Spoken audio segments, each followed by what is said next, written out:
Приветствую всех зрителей телеканала Якутия-24. С вами Марфирина Алексеева в программе News on Air. Сегодня будет обзор новостей из социальных сетей. Покажем новый рекорд якутянки, которая своими волосами удерживала торс, по которому спускался альпинист. Вы услышите сахареги, ну и еще многое другое. Давайте же приступим. В Южной Якутии, в городе Алдан, группа ведьмочек провела субботник по очистке города от скуки. Судя по видео, это было очень зрелищно.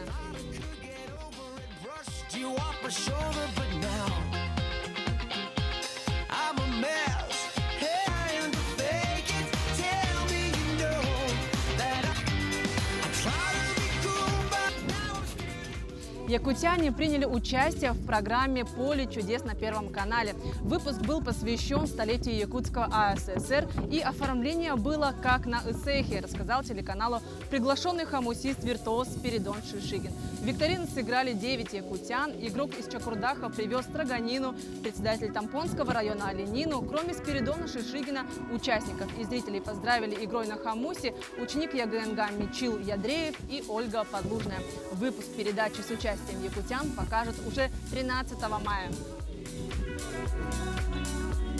Новый рекорд России установила якутянка-экстремал Лариса Троева. С высоты 16-этажного дома, привязав к волосам торс, она спустила по нему альпиниста. Давайте посмотрим первые минуты до и после установления этого рекорда. Считанные минуты до установки нового рекорда России. Лариса Троева в подъезде многоэтажки уже собирается подниматься наверх. Через пару минут она привяжет к волосам трос, чтобы спустить по нему альпиниста. Волнение сильное. Лариса не дает интервью. Друзья рекордсменки всегда рядом и поддерживают ее морально. Самый исторический, волнительный день для нас, для нашей семьи. Она является нашей близкой подругой. Ну, конечно же, все волнуемся, вся республика волнуется за Ларису Троеву сегодня. Мы с Ларисой Троевой с первых дней работаем в Якутской государственной филармонии начали. И вот до сих пор в нашем театре эстрады вместе работаем, выступаем. Лариса поистине уникальный человек, отмечают друзья. Перед каждым выступлением практически перестает выходить на контакт с миром, сосредотачиваясь на своем трюке и, скорее всего, эмоционально настраиваясь на его успешный исход. Она дома закрывается и никого не пускает. Мы только по WhatsApp, по телефону разговариваем. Сахалы это турупка кирер, да? Да. Да, мы в себя уходит, мы ее не беспокоим обычно. Несмотря на холодную погоду, посмотреть на Ларису Троеву собралось сотни горожан. Ведь не каждый день увидишь, как с высоты 60 метров по волосам спускается человек. Кстати, вес альпиниста на 20 килограммов больше, чем у Ларисы. Так что трюк действительно является не только уникальным, но и испытывающим физические способности человека.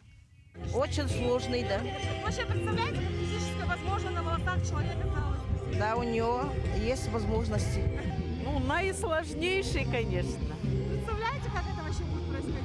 Даже не представляю.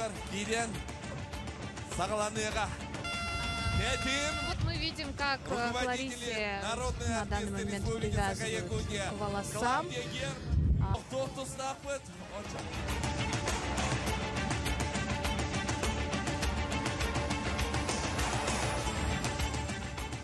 Автоматическая система блокировки сработала, и она зависла. Вот пришлось немножечко подтянуться, расслабить ее. Вы чувствуете, что прям на волосах?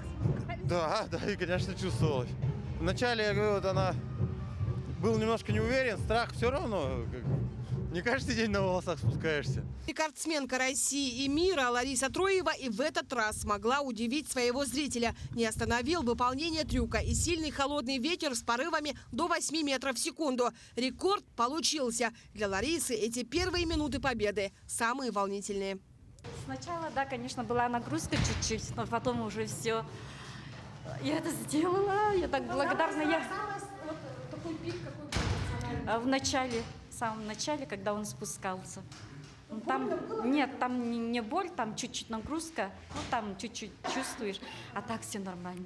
Пробовали вообще этот трюк или нет? Или первый раз? Это первый раз с высотки. А так испытывали на волосах, да? Да. Ну, поздравляю вас. Спасибо. Свой новый трюк Лариса посвятила столетию образования Якутской ССР. Для якутской экстремалки это не предел ее возможностей. Скорее всего, мы увидим этот же трюк с еще более высокой точки, к примеру, со Останкинской башни, чего и пожелаем Ларисе Троевой. Ульяна Шагина, Артем Алексеев, Якутск. А в социальных сетях разлетелось видео, которое опубликовал якутский певец Киджах. Это маленький релиз новой песни, которую он посвятил Эвенебытантайскому улусу. Видно, с каким воодушевлением исполняет ее автор. По всему видимому, это новый хит, как и прежняя песня Киджаха «Хеджи», написанная для проекта «Кындыкан».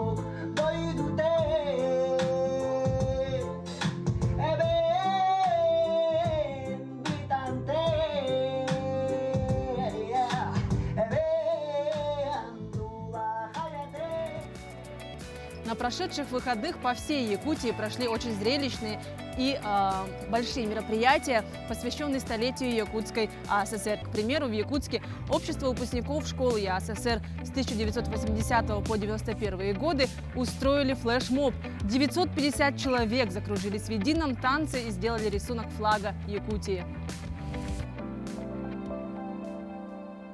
А Долгана Анабарского района в поселке Урюн-Кхая к столетию ЯССР станцевали традиционный танец и пели песни. Кадры с севера всегда очень дефицитны, так как во многих арктических районах интернета нет, ну или он совсем некачественный.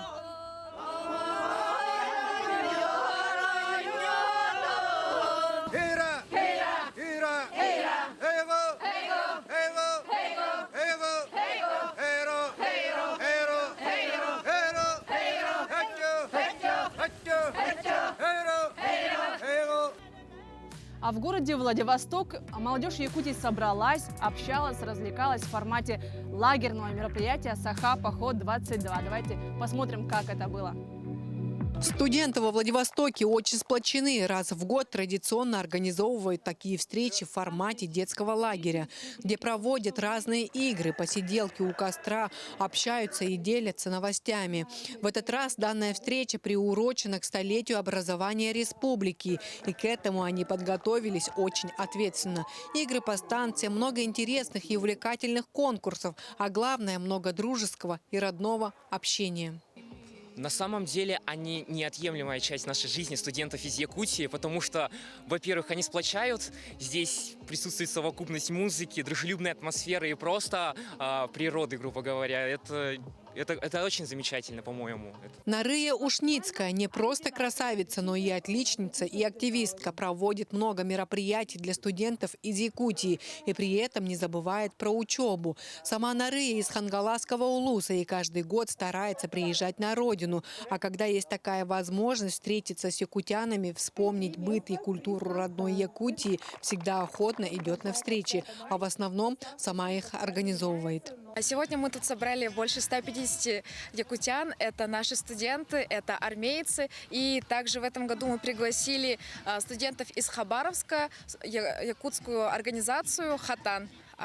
Мы с каждым годом повышаем планку наших мероприятий. Мы стараемся делать все лучше и лучше с каждым годом. И в дальнейшем мы хотим проводить Саха-поход не только для владивостокских ребят, но и для всего Дальнего Востока. Объединяющая атмосфера чувствовалась во всем. Апофеозом стал танец Хасохой в честь празднования столетнего юбилея якутской автономии. Во время таких мероприятий ребята лучше узнают друг друга, чувствуют общность интересов и знают, что в другом городе у них всегда есть помощь и поддержка. Студенчество – самая прекрасная и веселая пора. Такие события заряжают позитивом и отличным настроением надолго. А кто-то и спустя годы будет помнить эти походы. Песни у костра как одни из самых запоминающихся мгновений студенческой жизни. Лидия Гасанбалаева, Владивосток. На этом наш выпуск подошел к концу. Встретимся завтра в это же время в эфире телеканала «Якутия-24», где я расскажу еще много новых других интересных событий и новостей с нашей Якутии.